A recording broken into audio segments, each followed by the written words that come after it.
Annyeong Yorobun, kembali lagi bersama Sabrina. Kali ini aku akan membahas tentang konspirasi COVID-19. Tapi jangan lupa untuk like, comment, dan share. Dan jangan lupa untuk subscribe. Opini dari beberapa pengamat dunia bahwa situasi ini sangat dimanfaatkan untuk membentuk the New World Order. Siapakah mereka? Dan mereka akan menciptakan ketakutan lalu kepanikan global lewat media massa hingga akhirnya banyak negara yang bangkrut akibat krisis sosial dan ekonomi. Sang elit kemudian akan memberikan solusi akibat kehancuran yang mereka akibatkan. Kondisi ini juga relevan dengan sejarah hancurnya Wall Street hingga terbitnya Federal Reserve Act yang didirikan pada tahun 1913. Efeknya setelah itu Perang Dunia Pertama meletus pada tahun 1914 dan pada tahun 1929 terjadi The Great Depression di Amerika Serikat. Sebenarnya Amerika sudah bangkrut akibat depresi di tahun 1933, tetapi kemudian ekonomi Amerika Serikat diselamatkan oleh Undang-Undang Federal Reserve Act yang dibentuk sekelompok bankir yaitu JP Morgan, J.D. Rockefeller, Jacob Warburg, dan Paul Warburg.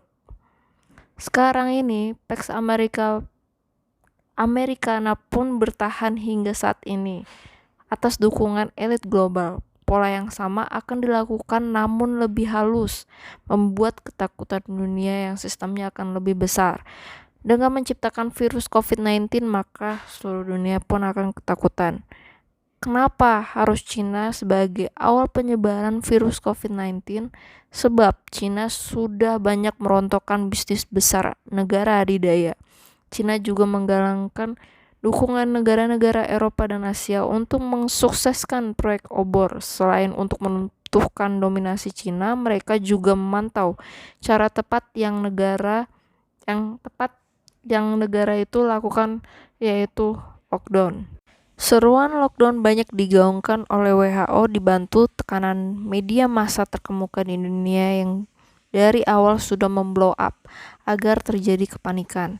Banyak negara melakukan hal itu, hasilnya mata uangnya hancur, pasar global anjlok, perbankan pun runtuh.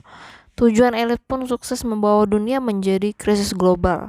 Setelah itu, apa yang akan ditawarkan? Tentu saja vaksin. Dana negara akan tersedot untuk memburu vaksin.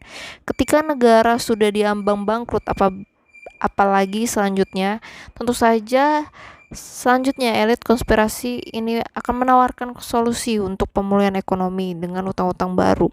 Negara di dunia akan tenggelam dengan hutang yang entah sampai kapan harus melunasinya.